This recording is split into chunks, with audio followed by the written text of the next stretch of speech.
اچھا، نبی اور رسول جو ہے، یہ آپ نے ابھی دیکھا، نوٹ بھی کیا ہوگا لیکچر کے دوران بھی، انٹرچینجیبلی میں اس ٹرم کو، ان ٹرمز کو یوز کر رہا ہوں، اور ہم اپنی عام لائف میں یوز کرتے بھی ہیں۔ نبی پاک صلی اللہ علیہ وسلم کو ہم نبی بھی کہتے ہیں، رسول اللہ بھی کہتے ہیں، ٹھیک ہے۔ نبی اور رسول میں بیسیکلی فرق کوئی اتنا زیادہ نہیں ہے، دونوں کے پاس ہی اللہ کی طرف سے وحی آتی ہے، لیکن رسول کا جو ہے ایک درجہ وہ ذرا بلند ہے، وہ اس حساب سے کہ رسول کو شریعت بھی دی جاتی ہے، ٹھیک ہے۔ شریعت مطلب قانون، وہ صرف نبیوں کی طرح اچھے اخلاق کی تربیت نہیں کرتے، وہ صرف عبادات نہیں بتاتے، بلکہ وہ ایک سوسائٹی بلڈ اپ کرتے ہیں، ایک قانون دیتے ہیں، ٹھیک ہے۔ تو اس لیے رسول کو ایک درجہ فضیلت حاصل ہے۔ ویسے دونوں ہی اللہ تعالیٰ کے میسنجر ہوتے ہیں۔ نبا کہتے ہیں خبر کو عربی میں، تو نبی کا مطلب ہوا کہ خبر لانا، ٹھیک ہے؟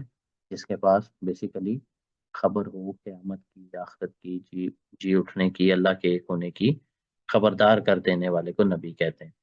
اور رسول بھی اسی طرح پیغام لانے والے کو کہتے ہیں رسول، جس کو ارسال کیا گیا، ہیں تو دونوں ہی میسنجرز، ٹھیک ہے۔ اور انگلش میں دونوں کا ہی ٹرانسلیشن کیا ہے؟ پروفٹ ہے، لیکن نبی اور رسول میں بس ایک تھوڑا سا ایک فرق کیا ہے کہ نبی جو ہیں وہ ایک خاص ایریا، ایک چھوٹے سے جغرافیکل ایریا کے لیے، کسی خاص ٹائم پیریڈ کے لیے بھیجے جاتے ہیں، جبکہ رسول جو ہوتے ہیں ان کی ذمہ داری بڑی ہوتی ہے، انہوں نے ساتھ میں اپنے دنیاوی قوانین بھی دینے ہوتے ہیں اللہ کی طرف سے، اور ایک سوسائٹی بنانی ہوتی ہے، ٹھیک ہے، لا بھی دیتے ہیں وہ۔ تو نبی پاک صلی اللہ علیہ وسلم نبی تو ہیں، لیکن ساتھ ساتھ آپ نے ہمیں اتنے سارے قوانین سکھائے، آپ نے ہمیں وراثت کے قوانین سکھائے، آپ نے ہمیں شریعت کے اور بہت سارے نکاح کے اور اتنے سارے قوانین بتائے، حلال حرام یہ وہ، تو لہٰذا قصاص کے معاملات بتائے، مطلب پورا کا پورا ایک سول کوڈ اور ایک کرمنل کوڈ اور ایک فیملی کوڈ، ہر طرح کے معاملات ہمیں سکھائے اللہ تعالیٰ کی وحی کی روشنی میں۔ تو آپ اللہ کے رسول ہیں، ٹھیک ہے۔ اور ایک اور نشانی اس کی یہ بھی بتائی جاتی ہے کہ رسولوں کو کتاب دی جاتی ہے، تو یہ جو انبیاء کرام جن کو کتاب دی گئی وہ رسول کہلائیں گے، اور جن کو کتاب نہیں دی گئی وہ نبی کہلائیں گے، ٹھیک ہے۔ The Arabic word Nabi and Rasul are both translated into English as prophet. However, there is a subtle difference between the two terms in Islamic theology. Nabi refers to a person who has received divine revelation from God, but who does not necessarily have a scripture or code of law to convey to others. Rasul refers to a prophet who has received divine revelation from God and who also has a scripture or code of law to convey to others. ٹھیک ہے، again میں بتا دوں کہ نبی اور رسول دونوں ہی پروفٹ کو کہتے ہیں، دونوں کے پاس وہی آتی ہے، دونوں ہی میسنجر ہوتے ہیں، لیکن رسول کو ایک درجہ فضیلت اس طرح سے حاصل ہوتی ہے کہ رسولوں کو اسکرپچر بھی دیا جاتا ہے، ان کو کوڈ آف لا بھی دیا جاتا ہے، وہ ایک پوری سوسائٹی بلڈ اپ کرتے ہیں، وہ ان لائک نبی تو ایک چھوٹے سے علاقے کے لیے بھی بھیجے جا سکتے ہیں، خاص قوم کے لیے بھی بھیجے جا سکتے ہیں، جبکہ رسول جو ہیں وہ ایک جنرل پوری دنیا کے لیے ہوتے ہیں، ٹھیک ہے۔ ان ادر ورڈز آل رسولز آر نبی، ٹھیک ہے، کیونکہ وہی تو آ رہی ہے ہر رسول کے پاس بھی، پیغام بھی آ رہا ہے، تو ہر رسول جو ہے وہ بائی ڈیفالٹ نبی تو وہ ہوتے ہی ہوتے ہیں، کیونکہ نبی ہونا تو ایک بیسک کرائٹیریا ہے۔ جن نبی کو شریعت بھی دے دی جائے، بک بھی دے دی جائے، تو پھر وہ نبی سے ایک درجہ ترقی کر کے وہ رسول بھی کہلاتا۔ سو آل رسولز آر نبی بٹ ناٹ آل دا نبیز آر رسولز، ٹھیک ہے۔ The distinction between Nabi and Rasul is important because it reflects the different roles that prophets play in Islamic theology. Nabis are seen as messengers of God who guide people to the right path. ٹھیک ہے، نبی جو ہیں وہ لوگوں کو right path کی طرف گائیڈ کرتے ہیں، جبکہ رسول جو ہیں وہ گائیڈ تو وہ بھی کرتے ہیں، لیکن ساتھ ساتھ میں ان کا role, they are seen as law givers, وہ لا گیور کے طور پہ بھی ان کا رول ہوتا ہے. who establish a religious community and provide guidance on how to live according to God's will. It is also important to note that the terms Nabi and Rasul are not always used consistently in Islamic texts. Sometimes the same person may be referred to as both a Nabi and a Rasul. This is because two terms are often used interchangeably. اور قرآن میں بھی یہ بہت جگہ آیا ہے. نبی پاک صلی اللہ علیہ وسلم کو نبی بھی کہا گیا، رسول بھی کہا گیا. ٹھیک ہے، بلکہ رسول جو ہے وہ کیونکہ پیغام لے کے جبرائیل علیہ السلام آتے تھے، ان کو بھی کئی جگہ رسول کہا گیا. ٹھیک ہے، and there is no clear consensus on how to distinguish between them. ٹھیک ہے، تو ہم کہہ سکتے ہیں کہ ان دونوں کا مطلب ایک ہی ہے، نبی اور رسول. لیکن اگر ہم نے کچھ نہ کچھ جواب دینا ہی ہے، کوئی ہم سے لازمی کوئی اصرار کرے ہی کہ لازمی مجھے ڈفرنس بتاؤ، تو یہ ایک ڈفرنس علماء کرام کی سمجھ میں آیا ہے کہ رسول ان کو کہیں، ان نبی کو، کہ نبی تو سب ہیں لیکن رسول ہم ان کو کہہ سکتے ہیں کہ جن کو شریعت، جن کو اسکرپچر کتاب دی گئی، ان کو ہم رسول کہہ سکتے ہیں. ٹھیک ہے، اب یہ ہو گیا ہمارا عقیدہ توحید بھی اور عقیدہ رسالت بھی. آج ہماری کوشش ہے کہ ہم اپنے عقائد یہ آج پورے پڑھ لیں. ٹھیک ہے، تاکہ یہ ڈبل ڈبل لیکچرز کر کے ہم اس کو جلدی سے کمپلیٹ کریں. باقی تو آپ کے آئی تھنک تمام سبجیکٹس کمپلیٹ ہو چکے ہیں. اچھا، تھرڈ ہے جی ہمارا عقیدہ. اسلام کے بنیادی 5 عقائد میں سے تھرڈ عقیدہ کیا ہے؟ تھرڈ بلیف از عقیدہ آخرت، دا ڈے آف ججمنٹ. سورہ فاتحہ ہم پڑھتے ہیں نا، الحمد للہ رب العالمین الرحمن الرحیم. تمام تعریف اللہ کے لیے جو تمام جہانوں کا مالک ہے. الرحمن الرحیم ہے، مالک یوم الدین ہے کہ یوم الدین کا جو مالک ہے، سزا و جزا کے دن کا جو مالک ہے. یعنی کہ اسلام کا بڑا ہی بنیادی اور اہم عقیدہ ہے عقیدہ آخرت. اور یہ ضروری کس لیے ہے کہ دوبارہ جی اٹھنے کا ہمیں جب ڈر ہو اور جب تمنا ہو، تبھی ہم انسان کے بچے بن کے دنیا میں رہیں گے، تبھی ہم گناہوں سے بچیں گے اور نیکیوں کی کوشش کریں گے اور ایک اچھی سوسائٹی وجود میں آئے گی. ٹھیک ہے، اب یہ دیکھیں، یہ آیت میں نے آپ کو ابھی اوپر بھی پڑھائی، سورہ بقرہ کی آیت نمبر 177. وہاں پہ لیکن یہ آدھی پڑھی تھی ہم نے، یہاں پر یہ پوری لکھی ہوئی ہے کہ یہودیوں اور عیسائیوں سے کہہ دیجئے لیس البر، نیکی یہ نہیں ہے، ان تولوا وجوہکم، کہ تم اپنا چہرہ کر لو قبل المشرق والمغرب، مشرق کی طرف یا مغربی دیوار کی طرف. ولکن البر، لیکن اصل میں نیکی کیا ہے؟ من آمن باللہ، جو اللہ پر ایمان لائے، یعنی عقیدہ توحید، والیوم الآخر، یعنی عقیدہ آخرت، یہ جو اب ہم ٹاپک پڑھ رہے ہیں، والملائکہ، اور ملائکہ پر ایمان لائے، والکتابی، اور کتابوں پر ایمان لائے، والنبیین، اور نبیوں پر ایمان لائے. ٹھیک ہے، یہ دیکھیں اس آیت میں نبی اور رسول دونوں کو یہ ورڈ والنبیین ہی ڈسکرائب کر رہا ہے. ٹھیک ہے، اچھا جی، یہ ہیں نیکیاں. کیا نیکیاں بتائی اللہ تعالیٰ نے؟ ان کو پہلے تو ان کے اوپر طنز کیا یہودیوں عیسائیوں پر کہ تم عبادات کو ہی نیکی سمجھتے ہو، صرف وہ نیکی نہیں. بیسیکلی یہ 5 عقائد ہوں جس بندے کے، یہ ہے نیکی. اور کیا نیکی ہے؟ وَآتَ الْمَالَ عَلَىٰ حُبِّهِ، اور اپنا مال خرچ کرے ضرورت مندوں پر، اس مال سے محبت کے باوجود، عَلَىٰ حُبِّهِ، اس سے محبت کے باوجود مال کو خرچ کرے. ٹھیک ہے، یہ نیکی ہے. کس پر خرچ کرے؟ ذوی القربیٰ والیتامیٰ، قرابت داروں پر، یتیموں پر، مسکینوں پر، وابن السبیل، مسافروں پر، والسائلین، سوال کرنے والے سوالیوں پر، وفی الرقاب، اور گردنوں کے چھڑانے پر، یعنی قرض داروں پر یا غلاموں پر. ٹھیک ہے، یہ ہے نیکی. اور کیا نیکی ہے؟ یہ دیکھیں، یہ اچھے کام اللہ تعالیٰ نے ترتیب، دیکھیں اللہ تعالیٰ نے اس آیت کی کتنی پیاری لگائی ہے کہ سب سے پہلے عقائد کو رکھا، تاکہ انسان کا نظریہ کلیئر ہو. اس کے بعد یہ سارے سوشل سروس کے کام آ گئے کہ مال خرچ کرے قرابت داروں پر، یتیموں پر، مسکینوں پر، سائلین پر، مسافروں پر، گردنیں چھڑانے پر، قرض داروں پر، غلاموں پر. ٹھیک ہے.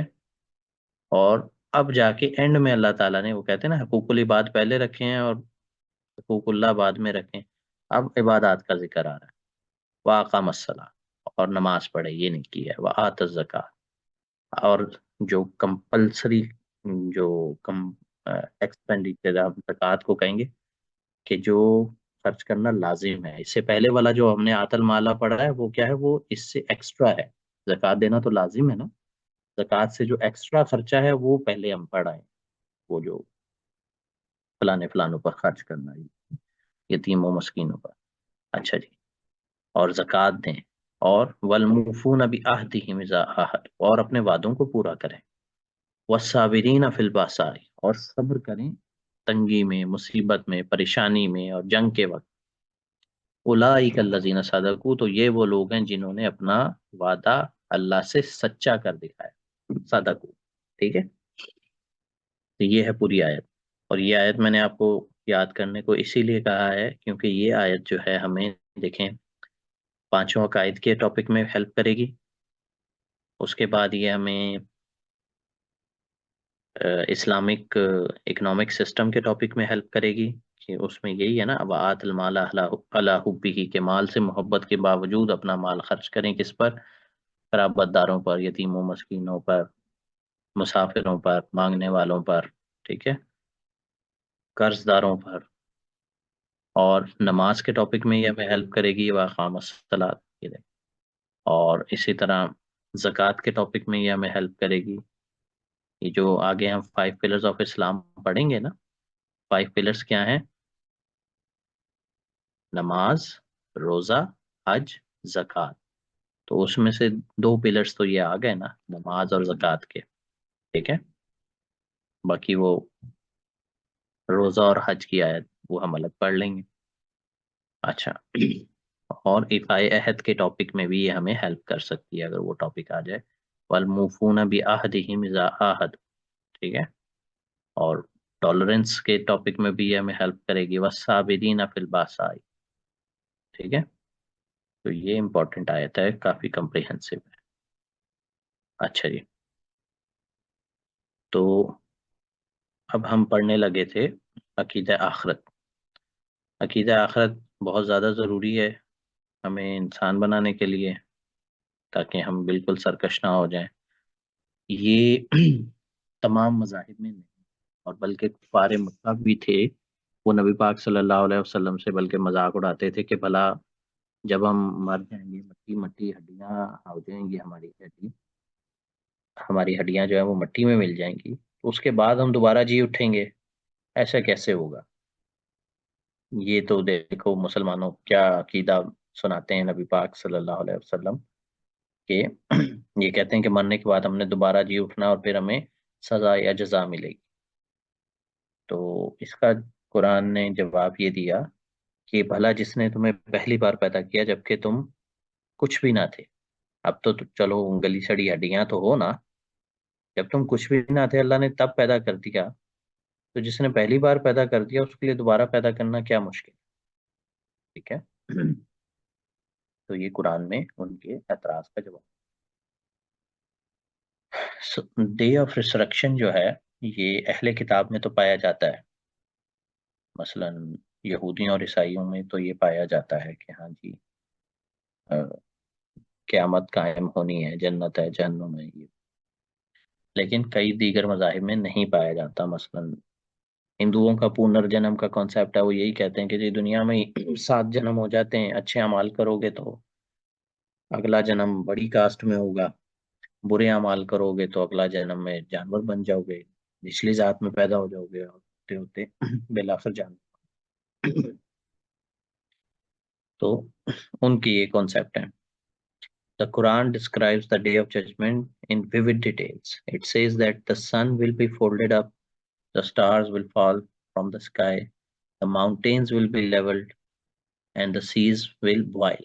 All people will be resurrected from their graves, and they will be gathered together before God. God will then judge everyone's deeds. The righteous will be rewarded with paradise, and the wicked will be punished with hellfire. Paradise is described as beautiful garden.